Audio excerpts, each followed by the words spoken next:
Welcome to our YouTube channel subscribers, और जिन्होंने नहीं किया वो कर दो। तो संडे का दिन था, यूटी में लॉकडाउन चालू था। पिताजी न्यूज़ लगा के बैठे थे। तब ही आइडिया आया, चलो इस लॉकडाउन में कुछ अतरंगी करते हैं। तो ऑनलाइन क्लासेस से छुट्टी लेकर शुरू करना पड़ा नया चैप्टर। वैसे ही याद आया, पिताजी टीवी में देख रहे थे न्यूज़, और न्यूज़ में तो एक ही बात चल रही थी। वो बात थी इलेक्शन की। तो इलेक्शन से रिलेटेड ही हमारा आज का चैप्टर है। वाह पिताजी, क्या आइडिया दिलाया।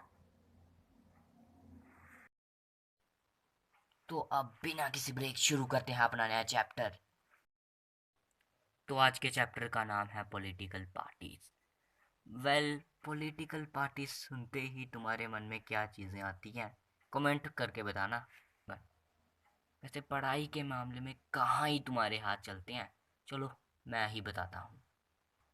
भाई, मुझे तो पॉलिटिकल पार्टीज का नाम सुनते ही याद आती है किसकी, और किसी की नहीं बल्कि इन निशानों की, जिनका बटन दबाने के लिए हमारे देश के मंत्री हमें बार बार कहते रहते हैं।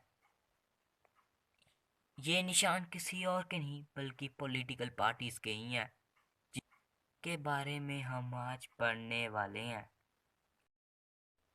तो झाड़ू का निशान आम आदमी पार्टी, हाथ का निशान कांग्रेस, हाथी का निशान Bahujan Samaj party, cycle Samajwadi party, और यहाँ 300 सीटों से इस साल इलेक्शन को जीतने वाली बीजेपी का निशान ये लोटस। और हमारे देश भारत में इन पार्टियों जैसी लाखों करोड़ों पार्टियां हैं। बहुत ज़्यादा, लाखों करोड़ों मैंने ज़्यादा बोल दिया, बहुत हज़ारों पार्टियां हैं। तो अब शुरू करते हैं चैप्टर को। तो ये रही पॉलिटिकल पार्टीज की definition. Basically political parties group of people, यानी लोगों का समूह होता है जो साथ में आते हैं, इलेक्शन लड़ते हैं और सत्ता संभालते हैं जीतने पर। बेसिकली इन पॉलिटिकल पार्टीज, जहाँ हर पॉलिटिकल पार्टीज का एक लीडर होता है, जिसका काम होता है पॉलिटिकल पार्टीज को प्रमोट करना, उसे जिताना, और फिर बाद में पूरे देश पे या फिर जिस जिले पे वो लड़ रहा है इलेक्शन, उस पे रूल करना। बेसिकली इन पार्टीज के पॉलिटिकल लीडर्स का काम होता है अपने वोट बैंक को बढ़ाना।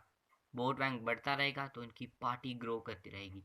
वोट बैंक रुक गया तो इनकी पार्टी का वहीं सत्यानाश।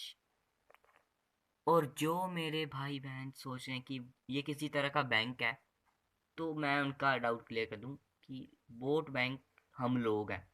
इन लीडर्स का वोट बैंक जो है वो हम सिंपल सादे लोग हैं, जिनको बाद में ये लीडर जीत के कुछ नहीं समझते, लेकिन इलेक्शंस के टाइम पे हम ही होते हैं रियल किंग। तो चलो आगे बढ़ते हैं। और ये पॉलिटिकल पार्टीज अपनी आइडियोलॉजी, अपने विचार लोगों तक पहुंचाते हैं अपनी बड़ी बड़ी रैलीज करके। तो रैली से मुझे एक बात याद आ रही है।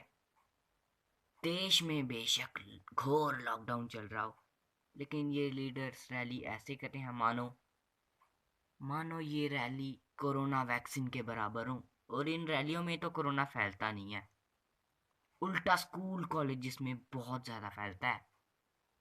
बेसिकली इन पॉलिटिकल पार्टीज के तीन कंपोनेंट्स होते हैं। पहला कंपोनेंट यहाँ के लीडर्स, जो इसके मेन किरदार होते हैं, जो इस पार्टी का फेस होते हैं। दूसरे, पार्टीज के एक्टिव मेंबर, यानी वो मेंबर जो किसी ओहदे पे होते हैं, जैसे जनरल सेक्रेटरीज एक्सेट्रा। और तीसरा और सबसे ज़रूरी पार्ट, इन पॉलिटिकल पार्टीज के सपोर्टर, जो हमारे तुम्हारे जैसे आम लोग रहते हैं, और जो इन इन पार्टीज का बकरा बनते हैं हर चुनाव में। जैसा कि मैंने तुम्हें बताया, ये सपोर्टर लोग चुनाव के वक्त तो बड़े राजाओं की तरह इन्हें रखा जाता है, और आम दिनों में तो इनको कोई पूछता भी नहीं है। फंक्शंस ऑफ पॉलिटिकल पार्टीज जानने से पहले पार्टीसन्स का समझते हैं कॉन्सेप्ट। पार्टीसन्स मतलब पार्टी के कट्टर लोग, जो पार्टी सही करे या गलत हमेशा उसी पार्टी के फैसले की साइड लेंगे या उसी पार्टी की साइड लेंगे। जैसे अगर मैं समझो किसी पार्टी में हूँ, सपोज करो कोई भी पार्टी, चाहे वो पार्टी गलत फैसले ले चाहे सही, मैं हमेशा उसी के फैसले की साइड लूँगा। तो ये कहते हैं कट्टरपन, इसको कहते हैं पार्टीसन्स। तो अब सीधा आते हैं फंक्शंस ऑफ पॉलिटिकल पार्टीज पे। पहला function, to participate in election, यानी इलेक्शंस में पार्ट लेना। दूसरा, पॉलिसीज लोगों के बीच में रखना और लॉज बनाना। तीसरा, गवर्नमेंट को बनाना और फिर उसे चलाना। और सबसे ज़रूरी काम, विपक्ष का रोल अदा करना और सत्ताधारियों पे अपनी तीखी नजरें बनाए रखना। पांचवा और आखिरी, लोगों की आवाज़ बनना और यानी उनके इश्यूज को राइज करके गवर्नमेंट तक पहुंचाना। अब सही मायने में जनता की आवाज़ वाला काम किया ना।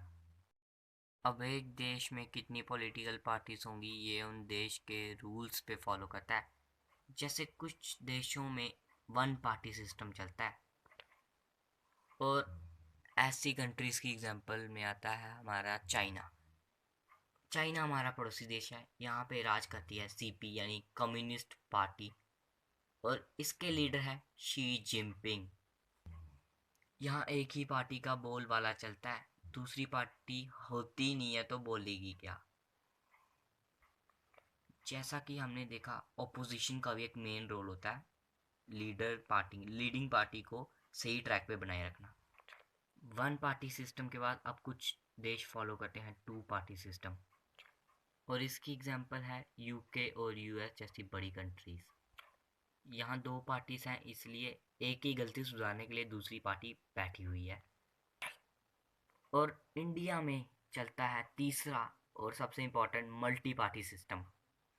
यहाँ अपने भारत में बहुत सी पार्टियाँ हैं, हज़ारों पार्टियाँ, और कुछ एग्जांपल आपके सामने है। तीनों में से कोई भी सिस्टम आइडियल नहीं है, हर सिस्टम में कुछ एडवांटेजेस कुछ डिसएडवांटेजेस हैं। अपने अपने सिचुएशन अनुसार सब सिस्टम बेस्ट है। और ये रहे देश के मेजर दल, यूपीए, एनडीए और लेफ्ट फ्रंट। यूपीए यानी यूनाइटेड प्रोग्रेसिव अलायंस, एनडीए यानी नेशनल डेमोक्रेटिक अलायंस, और लेफ्ट फ्रंट अपने लेफ्ट फ्रंट वाले। मोदी जी ये कहाँ से हैं? ये हैं एनडीए से, पता ही होगा आपके, अभी अभी तो चुनाव हुए हैं। तो चलो यारों, आज के लिए बस इतना ही। आप मिलेंगे अगले एपिसोड में।